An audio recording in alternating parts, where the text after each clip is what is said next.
spéciale du secrétaire général, Madame Bintou Keïta, de son exposé. Nous saluons à la présente séance les représentants permanents de la RDC, du Rwanda et du Burundi. Nous remercions également nos collègues, les représentants permanents du Gabon et de la France, de leur rapport sur la visite menée par le Conseil en RDC du 9 au 12 mars de cette année. Nous remercions le secrétariat et la MONUSCO d'avoir organisé cette importante mission. Une mission qui était d'une utilité extrême pour mieux comprendre les processus en cours en RDC. Nous remercions les autorités congolaises de leur chaleureux accueil et de leur disposition à mener un dialogue ouvert et circonstancié. Il nous paraît également important d'avoir pu nous rendre dans l'est du pays, et en particulier dans la capitale de la province du Nord Kivu, Goma, où la situation demeure tendue. La mission du Conseil tombait à point nommé en ce moment particulièrement complexe.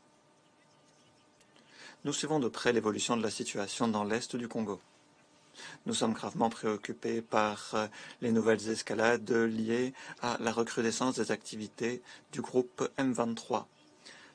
Les attaques du M23 ont entraîné une détérioration de la situation humanitaire, une augmentation du nombre de déplacés et de réfugiés, et des violations des droits humains, ainsi que des souffrances quotidiennes imposées à la population civile. Nous remarquons avec préoccupation qu'alors que les forces gouvernementales, la MONUSCO et les forces régionales de la CAE sont forcées de se concentrer sur la lutte contre le M23, d'autres groupes armés illégaux tels que les ADF, la Codeco, les Mai Mai, les forces démocratiques de libération du Rwanda ou encore les Red Tabara utilisent la situation afin de consolider leur position dans l'est du pays. Nous sommes gravement préoccupés par les risques d'escalade entre la RDC et le Rwanda. Nous sommes convaincus qu'aujourd'hui, la priorité doit être de faire cesser les opérations militaires et lancer un dialogue inclusif entre toutes les parties au conflit. Dans ce contexte, nous espérons que les mesures futures prises par les États voisins de la RDC dans le cadre des processus de Luanda et de Nairobi visant à trouver des solutions conjointes et à assurer un règlement pérenne de la crise seront couronnées de succès. Nous nous félicitons de l'engagement du gouvernement congolais à mener des négociations avec les groupes armés dans le cadre du volet politique du processus de Nairobi. Nous relevons que d'autres consultations sont prévues sur le territoire de la RDC. Nous saluons les pays fournisseurs de contingents de la force régionale de la CE de leurs efforts, tout comme les pays de la région de leurs efforts. Nous prenons note de l'importance d'établir un lien et d'assurer une coordination efficace entre les processus de Nairobi et Luanda, de sorte à créer les conditions propices à un dialogue intra-congolais et rétablir les relations entre Kinshasa et Kigali. Nous espérons que les accords trouvés lors des derniers sommets de la CAE permettront de nous rapprocher de la normalisation de la situation dans la région et de respecter les cadres établis, notamment dans le cadre de la feuille de route de Luanda.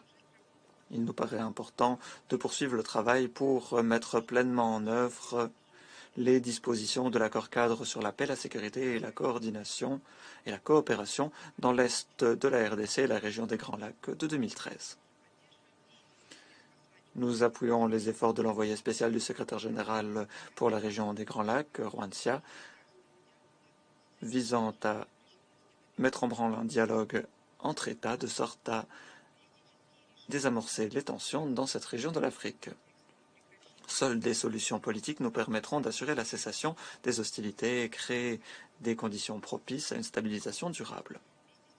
Nous sommes par ailleurs convaincus que Kinshasa doit également redoubler d'efforts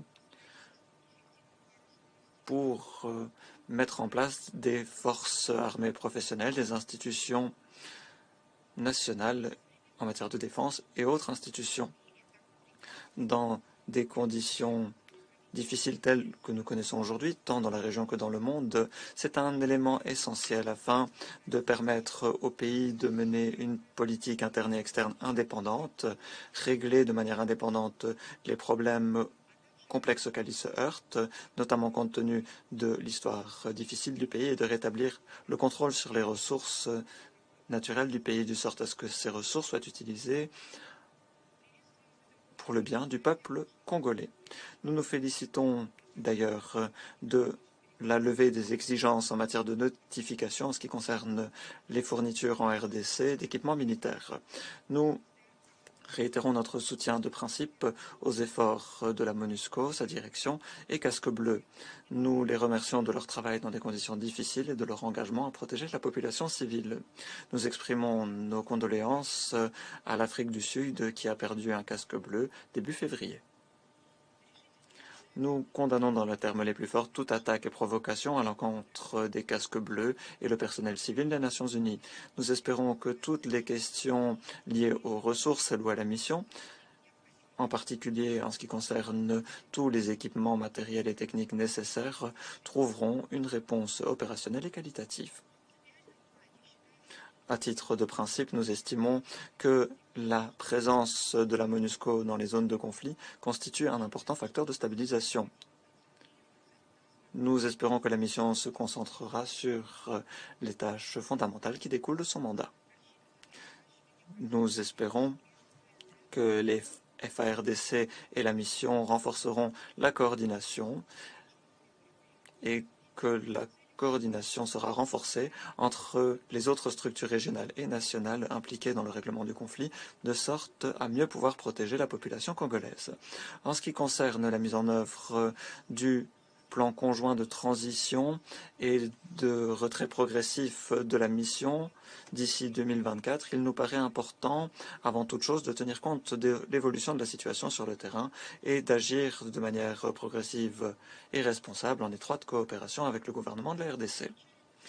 Nous prenons note du rôle important que jouent les organisations du système des Nations Unies pour atténuer la situation humanitaire épouvantable, une situation dont le Conseil a pu prendre la mesure de ses propres yeux. Il s'agit par exemple du Haut-Commissariat aux réfugiés, du Programme alimentaire mondial, de la FAO et autres organisations du système des Nations Unies. En conclusion,